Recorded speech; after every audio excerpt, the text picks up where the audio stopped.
Good morning. It is cloudy and gray, and that's what we're working with. So welcome to my world. Thank you for being with me. I'm going to continue with chapter 16. I've kind of investigated the book a little more. This is fact. This is history. It's not just someone's opinion, I realized that. It has see, look. There's like a tiny little dot that says history. I'll show up. Come on. Like it's actual history book. And there's a person that wrote it. So, it's kind of pretty blurry. It's like a painting. All right, here we go. This one's not too long. She says, Franz Boas, dissenter, born in Minden, in Prussian, Westphalia, to middle-class parents.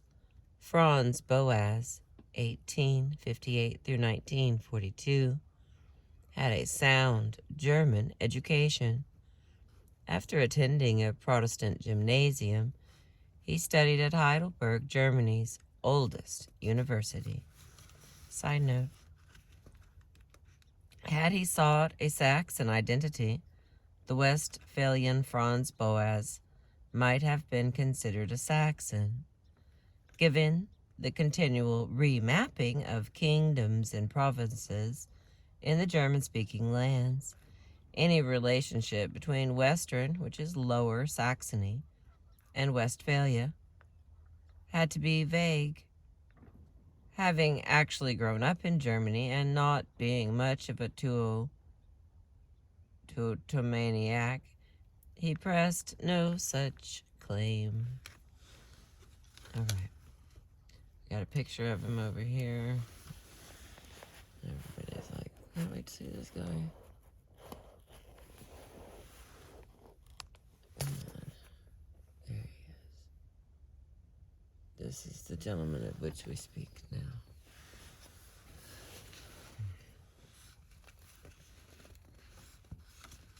Like many German undergraduates, he joined a fraternity, Burschenschaft, known for dueling and drinking. Interestingly, being Jewish did not stand in his way,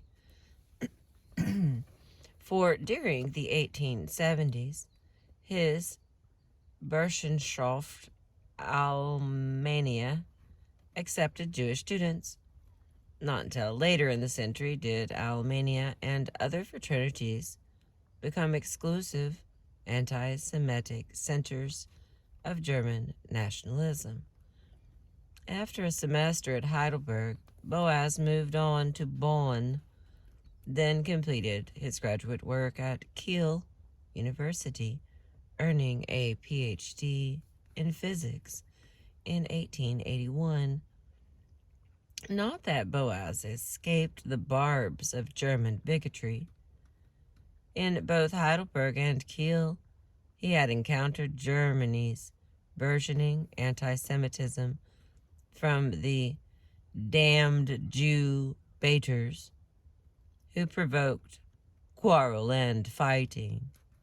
By the 1880s, such harassment was becoming endemic, but Boas was able to avenge these insults, at least in part, through duels that left scars on his face, symbols of honorable, upper-class German manhood.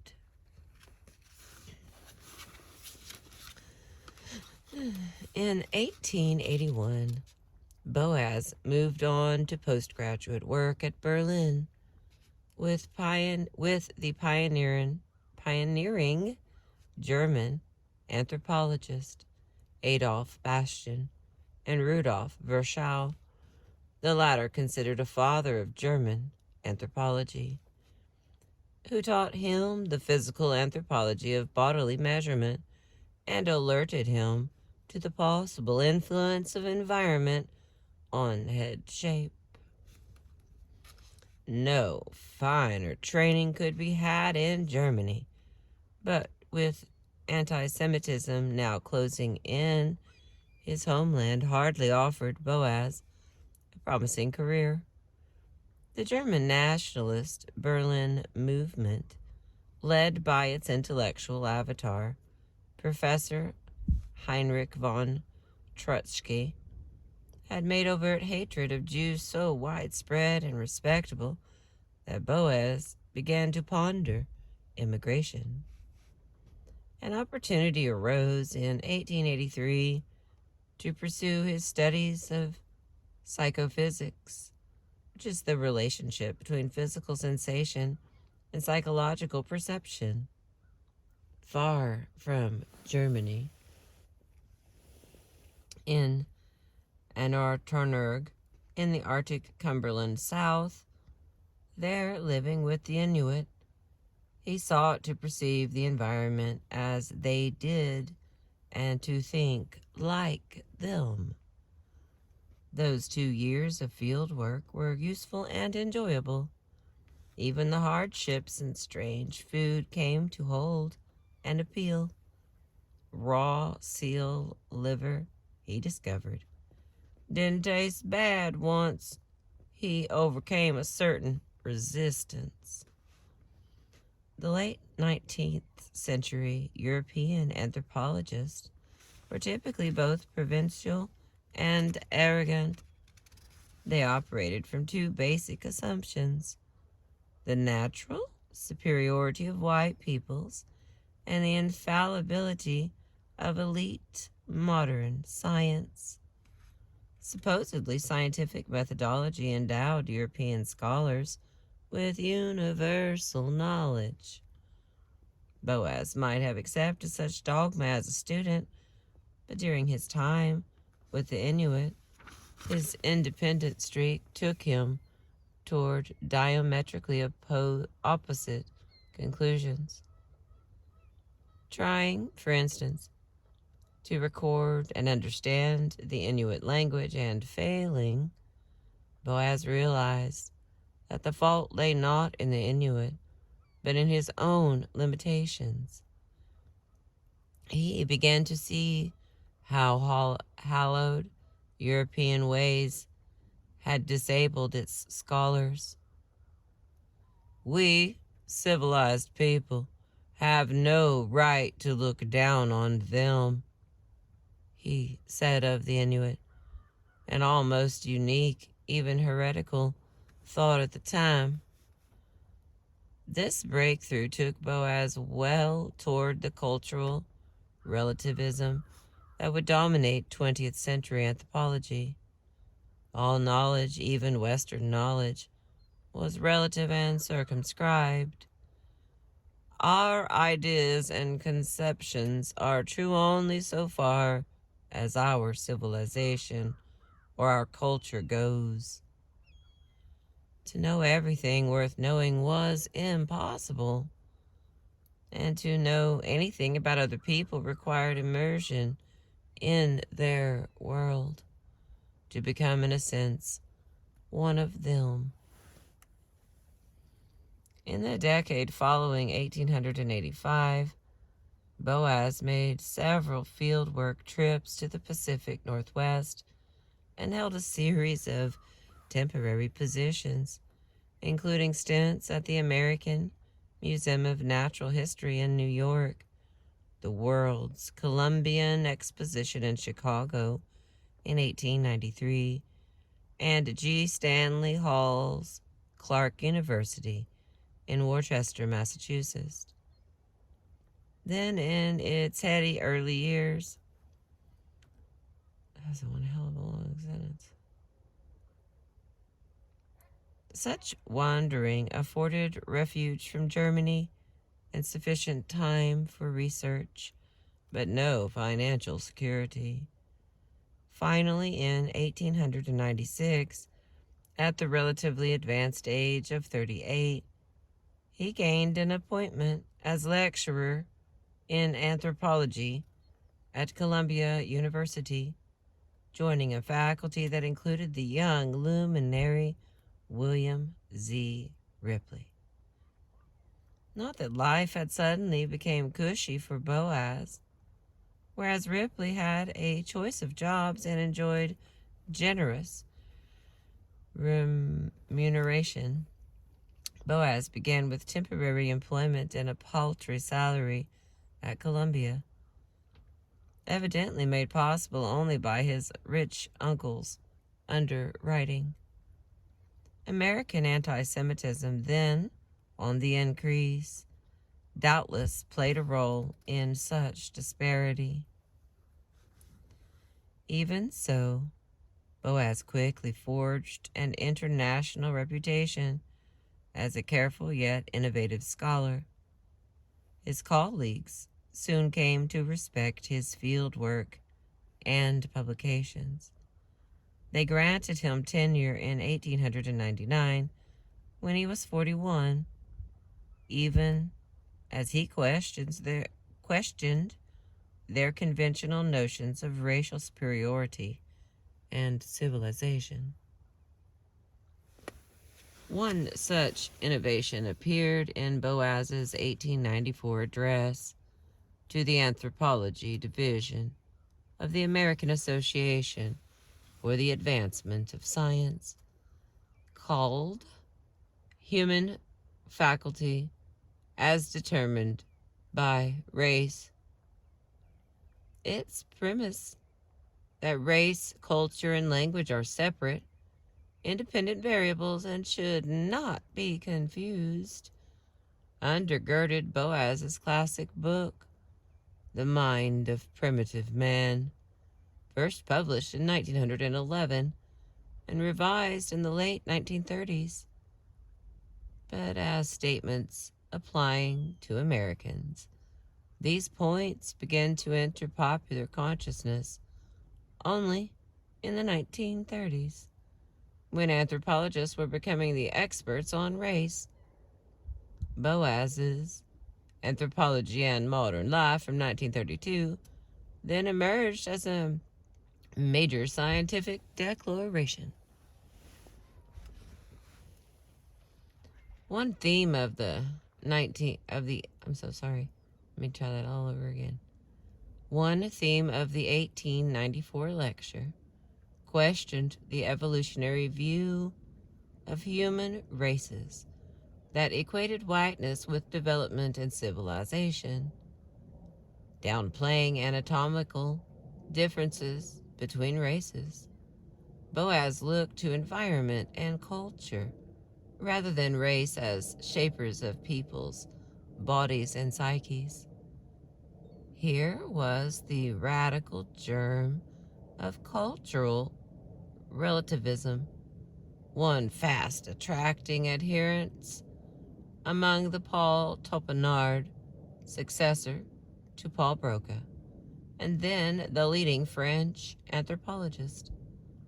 Topinard applauded Boas's thinking, declaring him the man, the anthropologist he wished for in the United States, and with whom American anthropology enters into a new phase. Boas, though he had not found a home in Europe, did retain some European chauvinism. He enjoyed outshining American anthropologists who lacked his old world education. Actually, he conceded, it is very easy to be one of the first among anthropologists over here.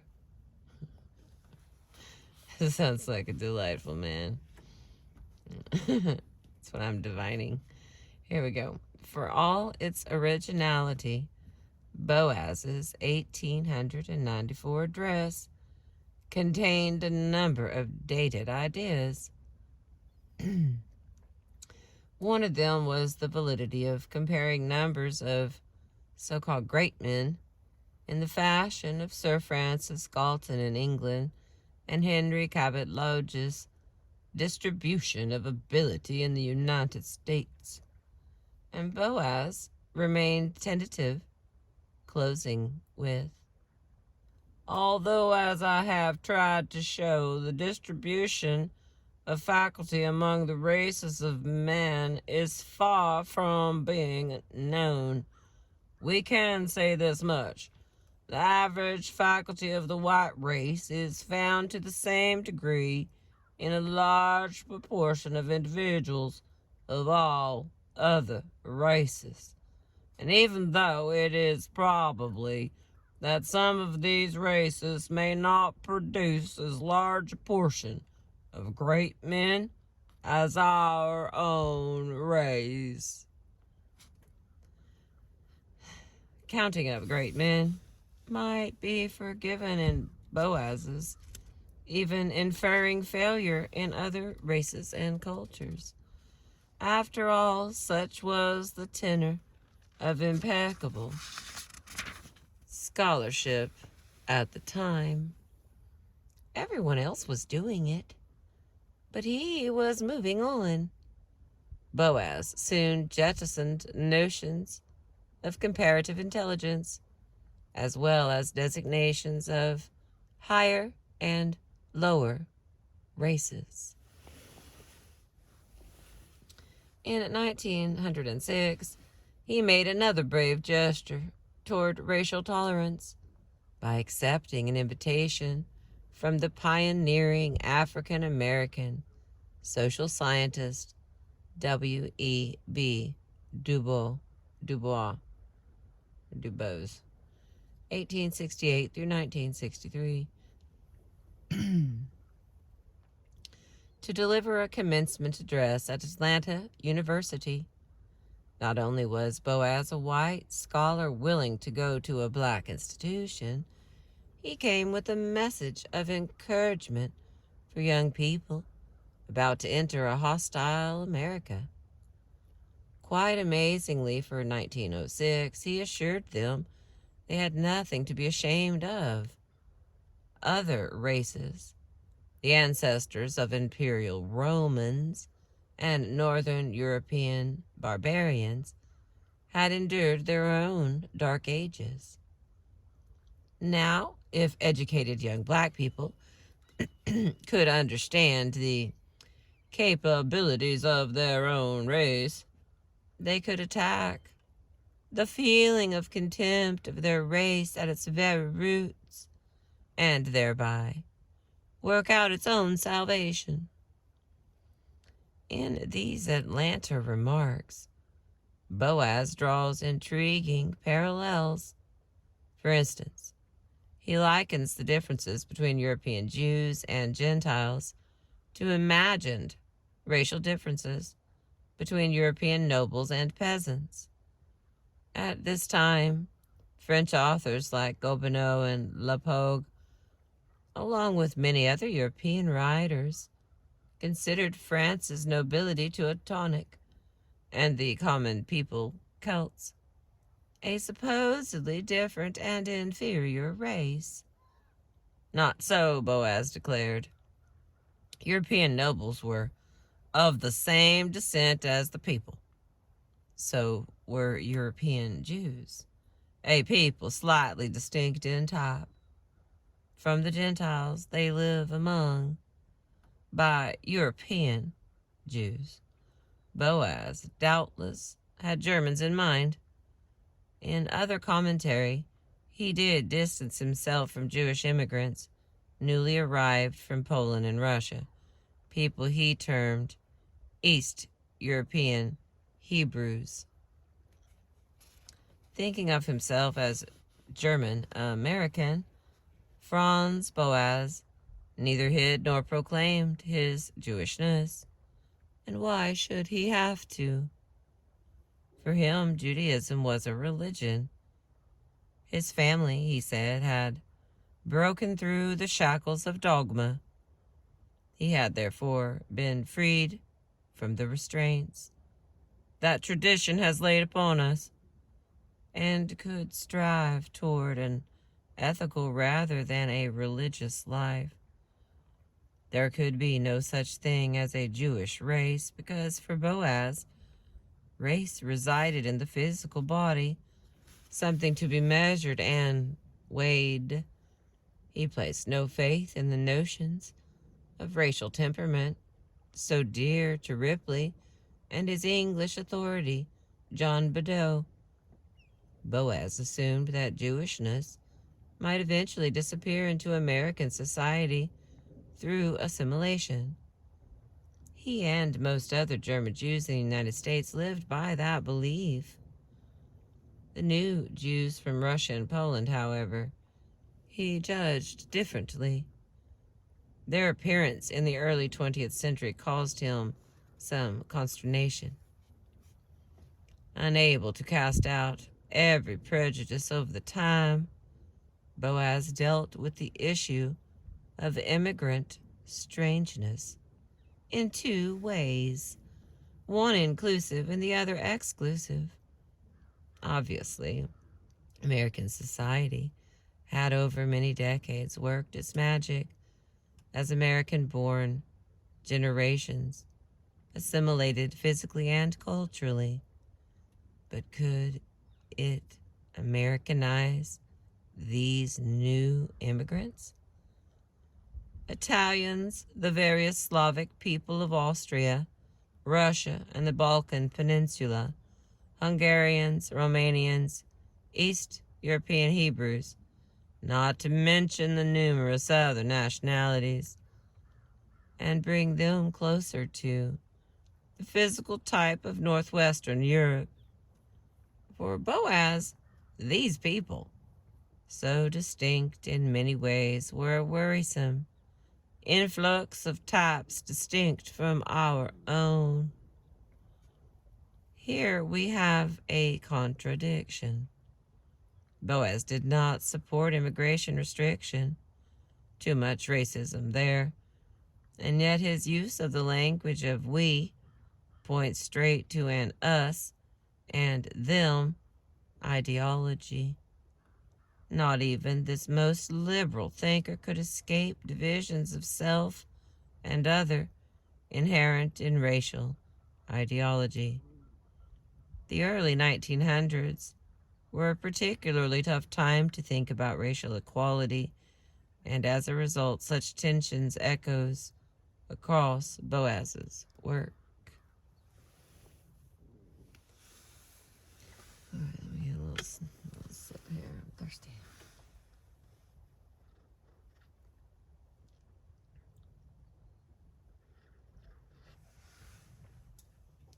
Okay. And we doodle forward. Human faculty as determined by race might strike a 21st century reader as timid, even retrograde.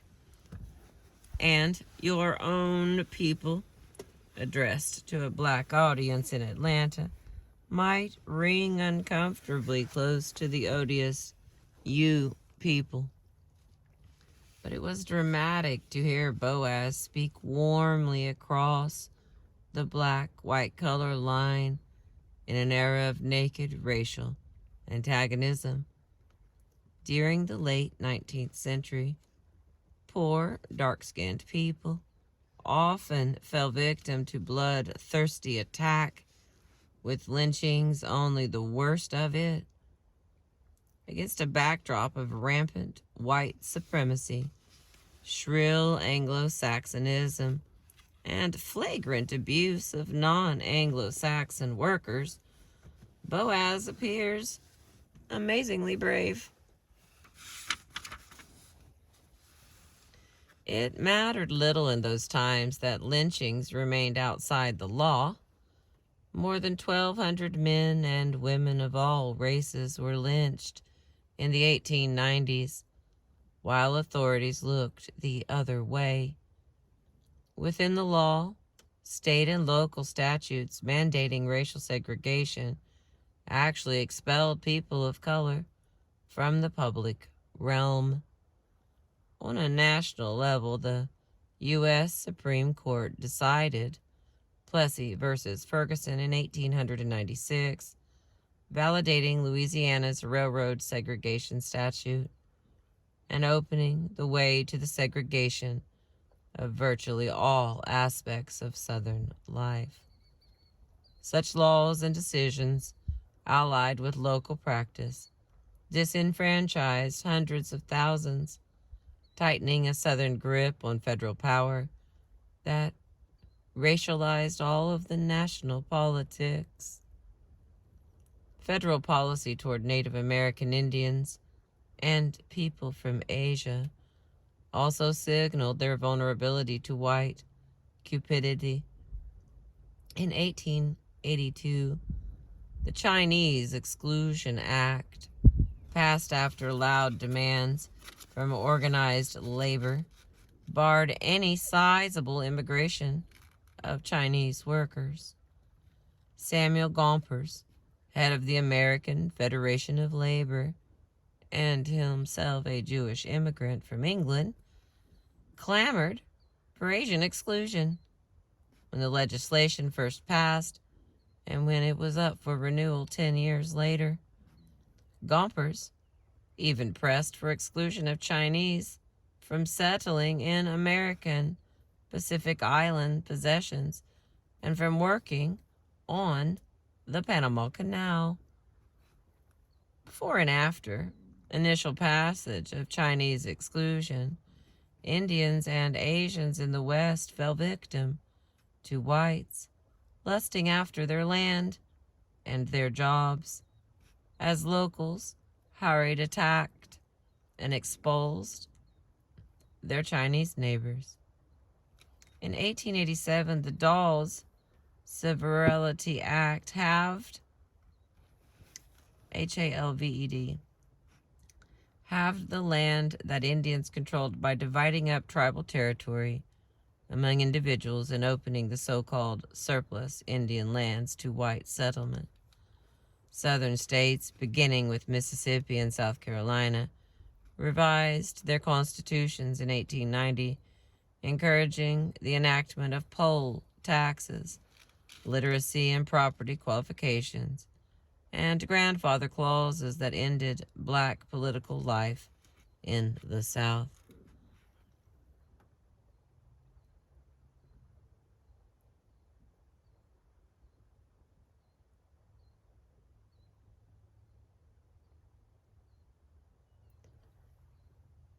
All right, I'm going to read that again. On a national level, the U.S. Supreme Court decided Plessy versus Ferguson in 1896, validating Louisiana's railroad segregation statute and opening the way to the segregation of virtually all aspects of Southern life. Such laws and decisions, allied with local practice, disenfranchised hundreds of thousands, tightening a Southern grip on federal power that racialized all of the national politics. Federal policy toward Native American Indians and people from Asia also signaled their vulnerability to white cupidity. In 1882, the Chinese Exclusion Act, passed after loud demands from organized labor, barred any sizable immigration of Chinese workers. Samuel Gompers, head of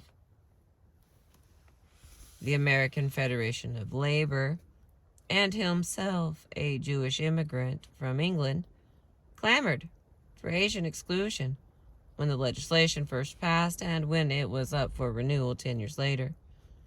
Gompers even pressed for exclusion of Chinese from settling in American Pacific Island possessions and from working on the Panama Canal.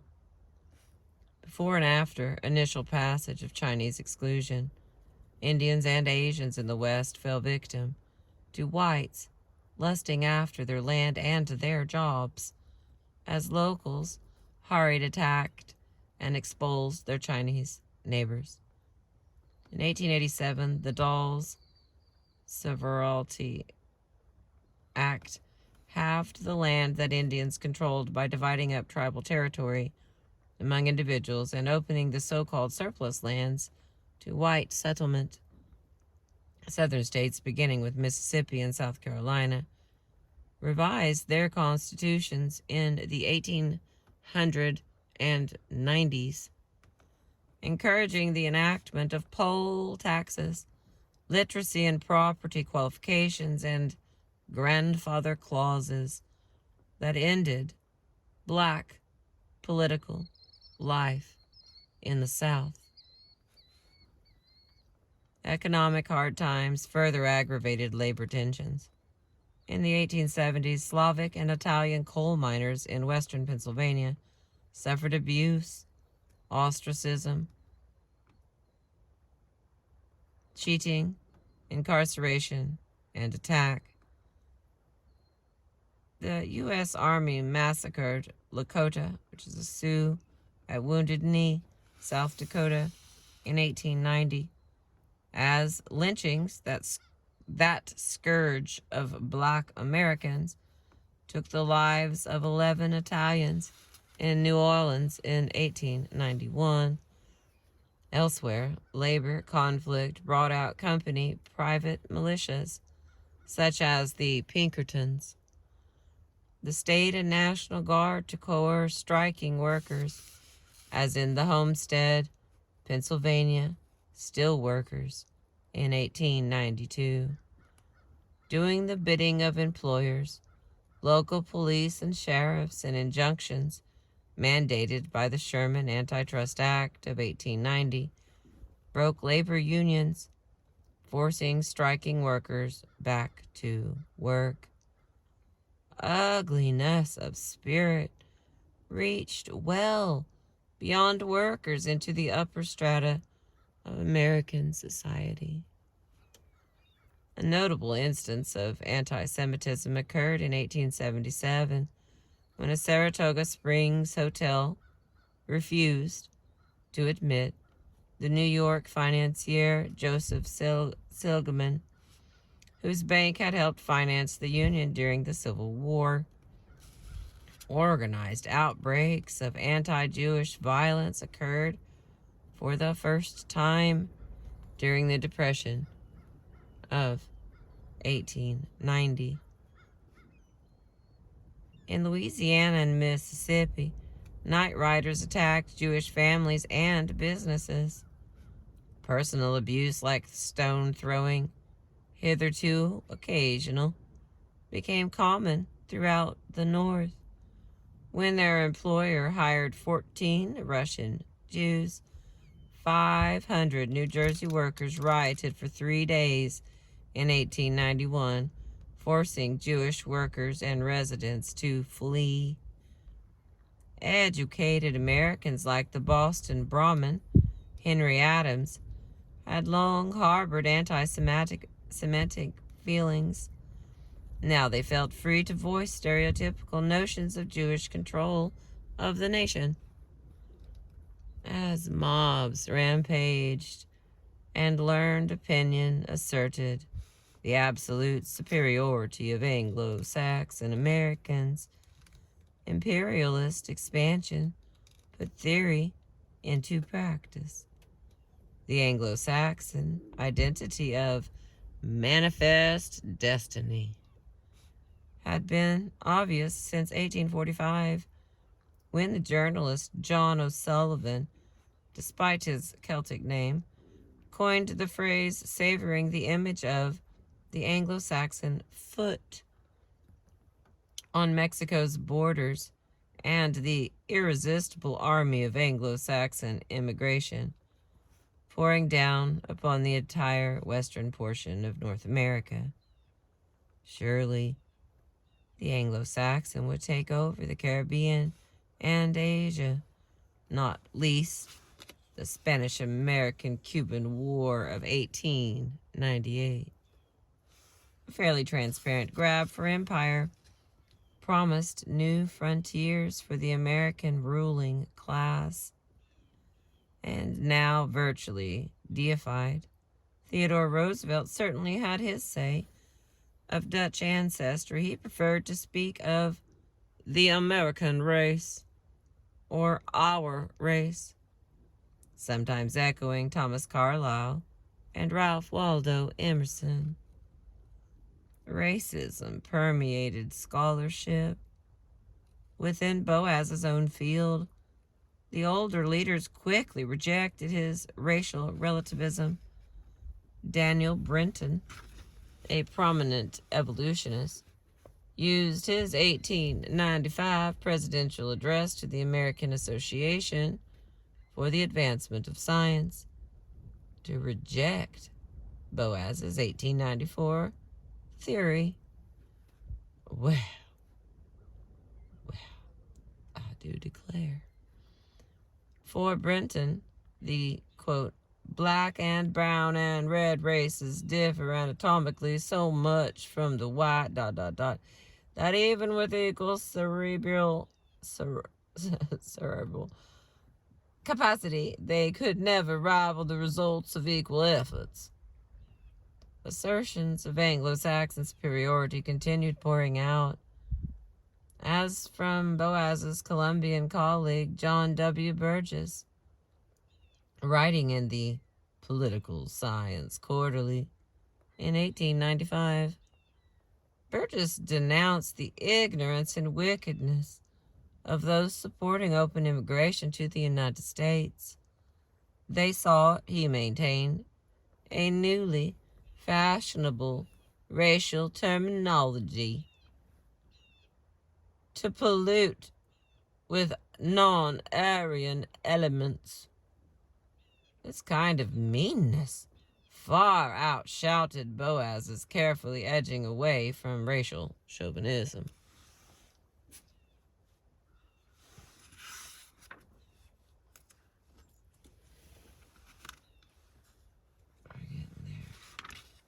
I'm getting cold. William C. Ripley's The Races of Europe appeared in 1899.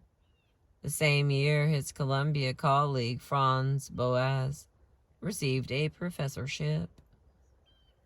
In a singular turn of events, Boas reviewed the book for Science, the respected journal of the American Association for the Advancement of Science. Boas's criticism departs sharply from the prevailing coarse conceptualization of ideal racial types. To Boas, that made no sense. Furthermore, he doubted that 3 or more races existed in Europe. And last, he harbored serious reservations on the robustness of the cephalic index as a test of race. Such skepticism undermined the truth value of Ripley's book and pointed toward where Boas would take anthropology in the new century. At the same time, though, here was a matter of interpretation, for in 1899, Boas was himself still measuring heads. 2 of his best-known students, the anthropologist Margaret Mead and the folklorist novelist Zora Neale Hurston, came along later to assist in this research. While at Clark University, Boas had begun a Virchow-style study of the cephalic indexes of school children. In this, he was merely carrying on the work of his mentor in Germany, who had measured tens of thousands of school children and categorized them according to their pigmentation and cephalic index in the 1870s. By the mid-1890s, however, Virchow had grown skeptical. Such measurements, even by the thousands, had not yielded much of anything beyond the fact that language, culture, and physical body did not neatly coincide.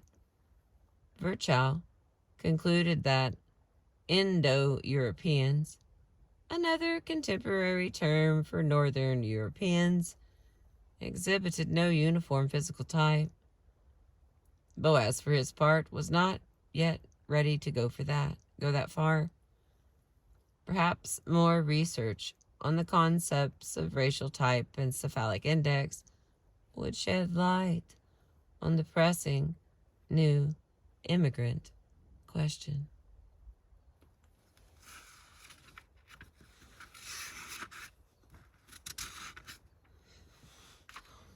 I'm freezing. Alright, I gotta turn it on. It's simply too cold.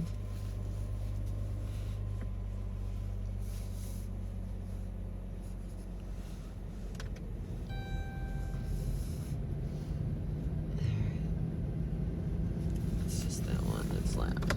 Let's turn that one on. This time will be alright. Only got a couple pages left. So it's gonna be alright. We're gonna make it. Stay with me. Gotta keep the doggy warm.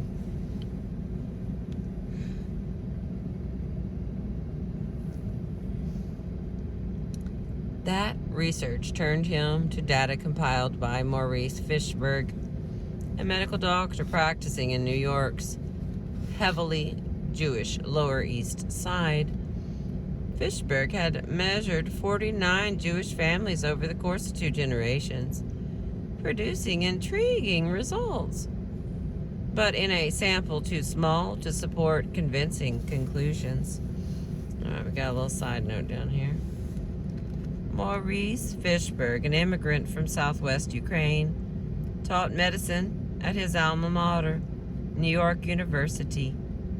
After several papers on the Jews of New York City, he published The Jews, a study of race and environment in 1911, in which he contended, like Boas, that Jewish physiognomy varied widely and that Jews were not physically different from other Europeans.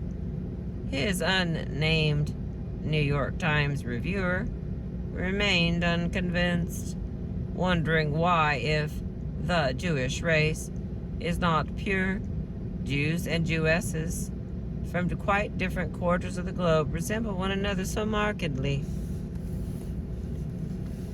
And we're back to the main stuff. To enlarge the sample size would require new funding. So Fishberg suggested that Boas approach the U.S. Immigration Commission, created by Congress in 1907. In the late 18th century, Saint Jean de Quebecoeur and Samuel Stanhope Smith had posited the creation of a new and particularly American physical type, and Ralph Waldo Emerson had voiced doubts along their line decades later. Taking up this idea, Boas proposed to study the effect of change of environment upon the physical characteristics of man. He specifically wished to discover whether immigrants from Southern and Eastern Europe could adjust to their American environment. The Immigration Commission funded Boas's application. Such questions were in the air, and through 1908 through 1909, he directed the measurement of some 18,000 Eastern European and Russian Jews, Bohemians, Neapolitans, Sicilians, Poles, Hungarians, and Scots. The tens of thousands of Northern Europeans, mostly Irish and Germans, still immigrating to the United States caused no alarm, and therefore hardly figured into this research. Here was another token of the second enlargement of American whiteness. The Immigration Commission of 1907 was also known as the Dillingham Commission, its chair being Senator William P. Dillingham, Republican from Vermont. Shortly after being formed, it took a big step toward immigration restriction. President Grover Cleveland, a Democrat, had frustrated restrictionists in 1897 by vetoing a bill supported by the American Federation of Labor, limiting entry to immigrants who passed literacy tests. Southern states had begun to use literacy tests as a means of curbing black and poor white voting. and the Dillingham Commission took up the restrictionist cause with a vengeance. By the time it closed down in 1910, it had sponsored 18 immigrant reports in 41 volumes, most of them encouraging restriction. But one dealt with Boas's measurements of immigrants and their children.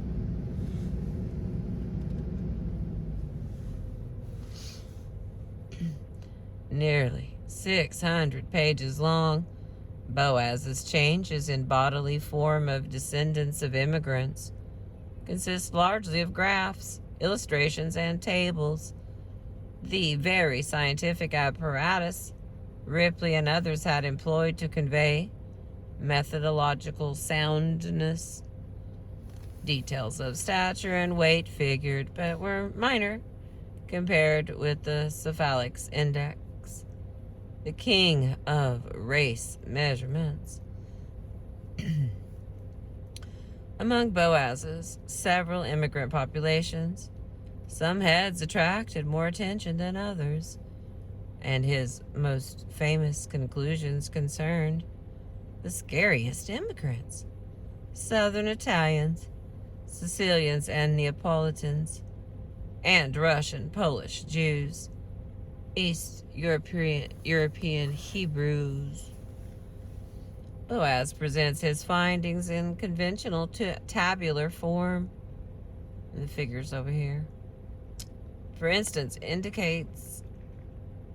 Table 8, for instance, indicates differences in the head shapes of Jewish youngsters of 3 types: those born outside the United States, those born less than 10 years after the immigrant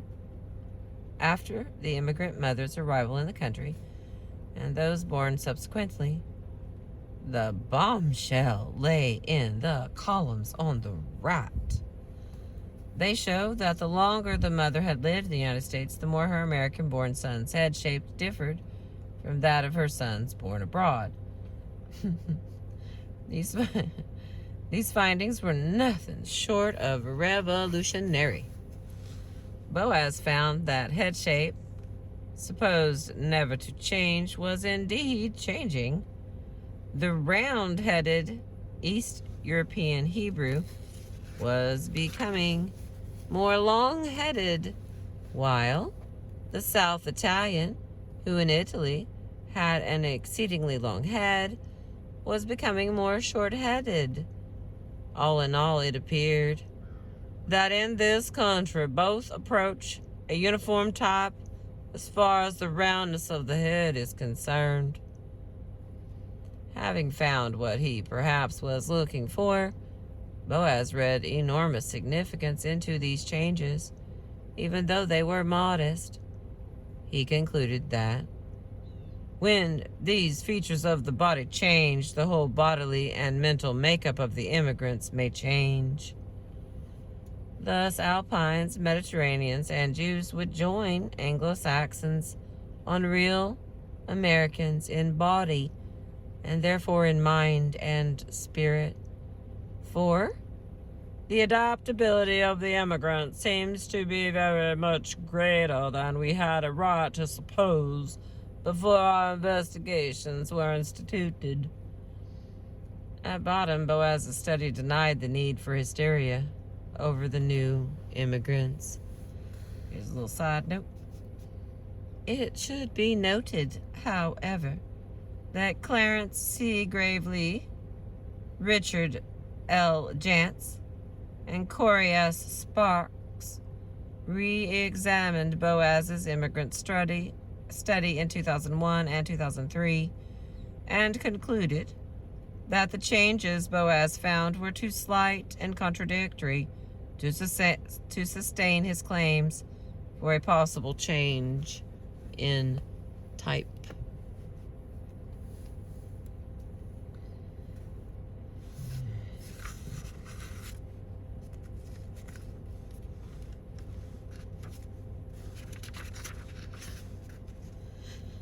Okay, it's 2 pages, which is actually 4. Hang on, let me get another whistle wet.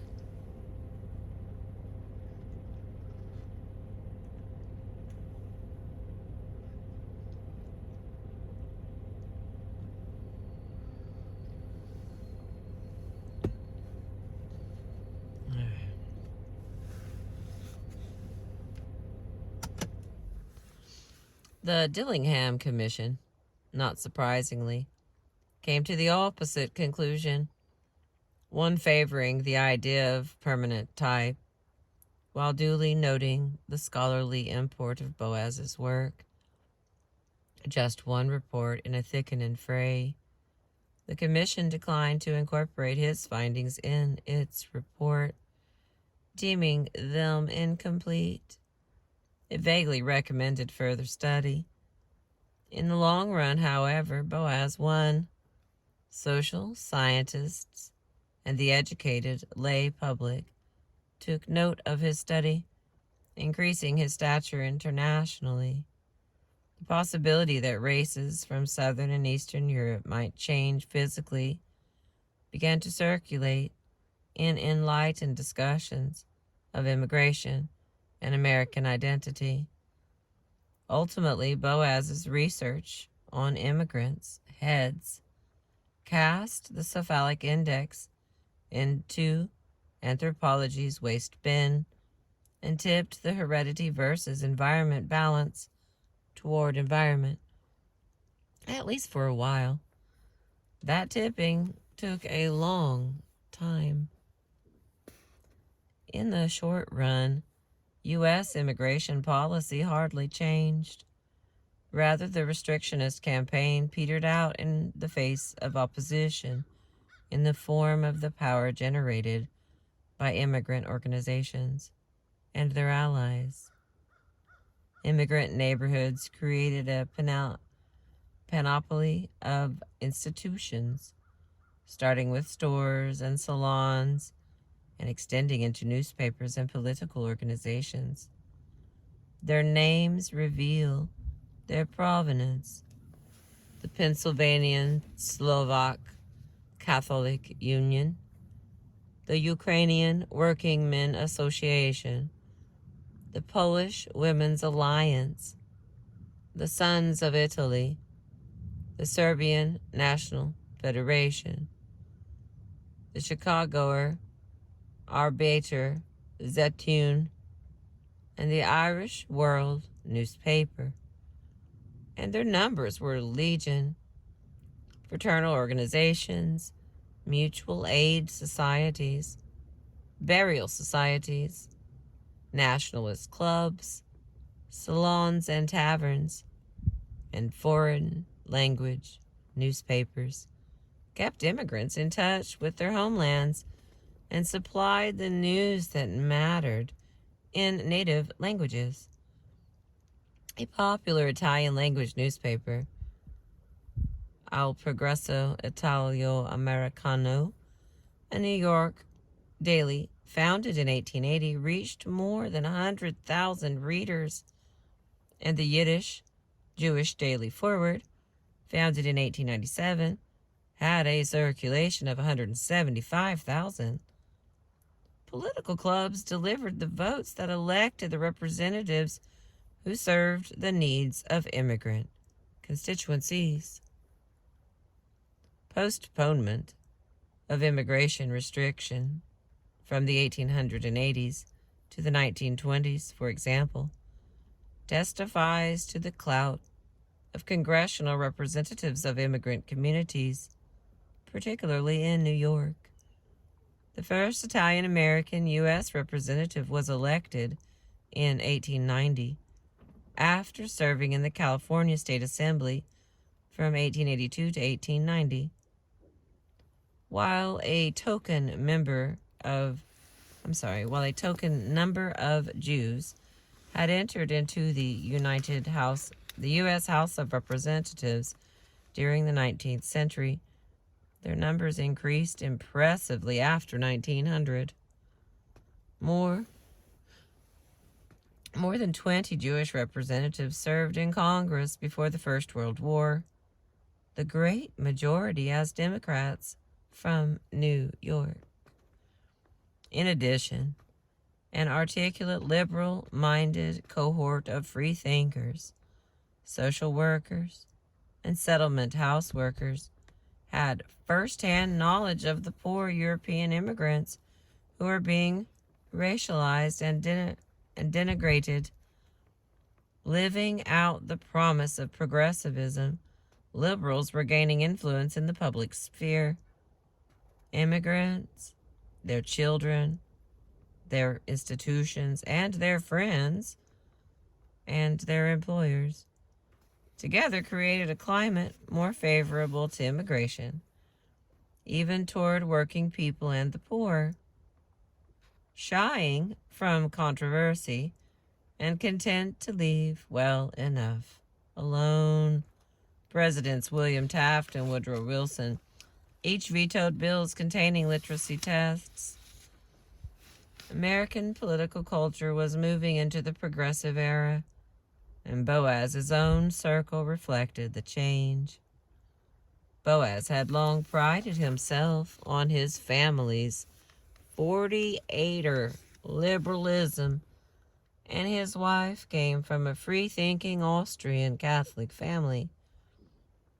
A friend, Felix Adler, had founded the Society for Ethical Culture, and Boas's 48er uncle, Abram Jacobi, and his friend Karl Schurz championed reform, especially addressing the needs of poor children. Boas's friends also included feminist progressives like Frances Kellor, Victoria Earle Matthews, and Mary White Ovington. His students, such as Melville Herskovitz, Otto Kleinberg, Ruth Benedict, Zora Neale Hurston, Margaret Mead, and Ashley Montague, investigated non-Anglo-Saxons and stressed the crucial role of environment in human culture. It mattered that so many of the settlement house workers and moral reformers advocating public health and social services for the poor were educated women, the very women Theodore Roosevelt hectored over their duty to breed. Turning away from the 19th century pattern of charity intended to correct personal weaknesses, they recognized the structural causes of poverty. Localities, states, and even the federal government, they said, owed the population certain services as rights, because environment, not inherent weakness, made people poor. When the environment changed for the better, then people would improve. Popular culture played a leading role in the high point of progressivism. While the Immigration Commission gathered data and Boas measured heads, the American theater rode a wave of fascination with settlement houses and immigrants. A play called The Melting Pot opened in Washington, D.C. in October of 1908 to Theodore Roosevelt's praise, and moved on to long runs in Chicago and New York. Its author, the English-Jewish immigrant Israel Zangwill, celebrates the creation of Americans out of immigrants in a melodramatic version of Boas's graphs and tables of immigrant assimilation. Tiny side note. Zangwill said his experience as president of a committee to rescue Russian Jews from the pogroms and resettle them in the United States inspired the play. The plot of The Melting Pot revolves around two characters who, unbeknownst to each other, have immigrated from the same Russian village of Kishinev in modern Moldova between Romania and Ukraine. Vera Ravendal, an aristocratic revolutionary Christian, now works in a New York settlement house.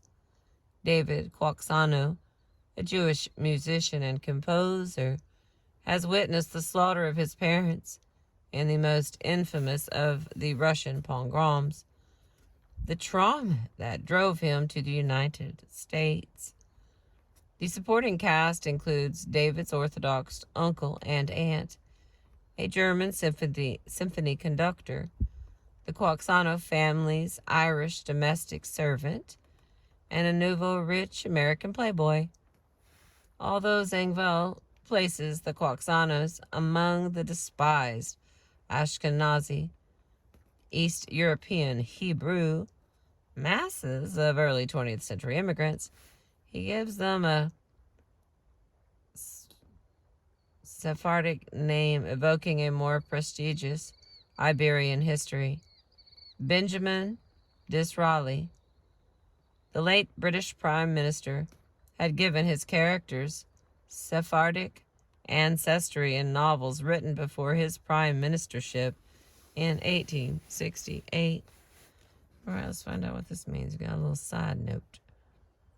Disraeli's Young England novels are Vivian Grey from 1827, The Young Duke, 1831, Contarini Fleming, 1832, Henrietta Temple, 1837, Venetia, 1837, Cummings By, or The New Generation, 1844, Sybil, or The Two Nations, 1845, and Tancred, or The New Crusade, 1847. When Vera and David fall in love in the melting pot, they find that old country rages are still boiling. Vera's father, it turns out, had led the pogrom that killed David's parents, and David's uncle, Mendel, cannot forgive either the assailant or the descendants of a murderer. In America, however, Vera is free to understand David's feelings better than his uncle, and the new world allows the young people to transcend their pasts. Vera and David agree to marry without sacrificing either of their religions. The play ends on the 4th of July with a rousing performance of David's American Symphony. As David and Vera watch the sun set behind the Statue of Liberty, they celebrate the American melting pot. Here's some words from that. David, prophetically exalted by the spectacle. It is the fires of God round his crucible. He drops her hand and points downward. There she lies, the great melting pot. Listen! Can't you hear the roaring and the bubbling? There gapes her mouth. He points east. The harbor, where 1,000 mammoth feeders come from the ends of the world to pour in their human freight. Ah, what a stirring and a seething! Celt and Latin, Slav and Teuton, Greek and Syrian, black and yellow. Vera says, softly nestling to him, Jew and Gentile. David then replies, yes, east and west and north and south, the palm and the pine, the pole and the equator, the crescent and the cross. How the great alchemist melts and fuses them with his purging flame. Here shall they all unite to build the Republic of Man and the Kingdom of God. Ah, Vera, what is the glory of Rome and Jerusalem, where all nations and races come to worship and look back, compared with the glory of America, where all races and nations come to labor and look forward. He raises his hands in benediction over the shining city. Peace, peace to all ye unborn millions, fated to fill this giant continent. The God of our children give you peace. An instant's solemn pause. The sunset is swiftly fading, and the vast panorama is suffused with a more restful twilight, to which the many gleaming lights of the town add the tender poetry of the night. Far back, like a lonely guiding star, twinkles over the darkening water the torch of the Statue of Liberty. From below comes up the softened sounds of voices and instruments joining in. My country, 'tis of thee. The curtain falls slowly. And the last paragraph of this chapter. All in all, questions of immigration and assimilation were muddled between 1890 and 1914. The promise of assimilation, exemplified by Boas and Zangwill, encouraged Americans of a welcoming turn of mind. Conversely, Ripley's idea of 3 separate European races with lines deeply etched between them held more power. 2 emblematic figures, the patrician president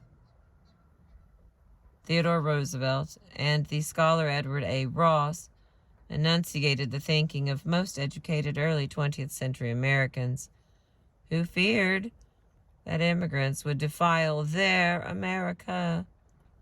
This was thoroughly racist thinking, directed toward races that were white. Hallelujah. We got through that one, and we're just a little over an hour. The next one's even shorter, so I might try to get it in. We're getting there. Next is going to be about Roosevelt, Ross, and race suicide.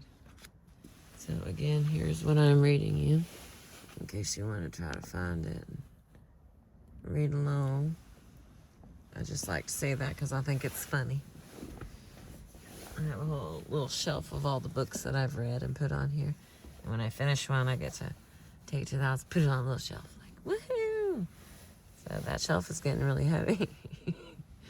And then I get to touch other books because I have thousands of books.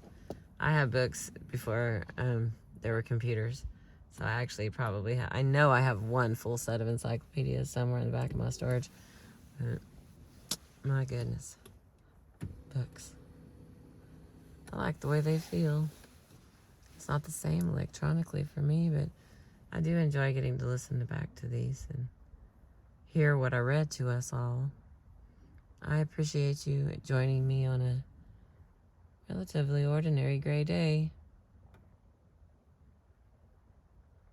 Remember to subscribe and like and maybe share with someone if you're finding this interesting, since it is actual history.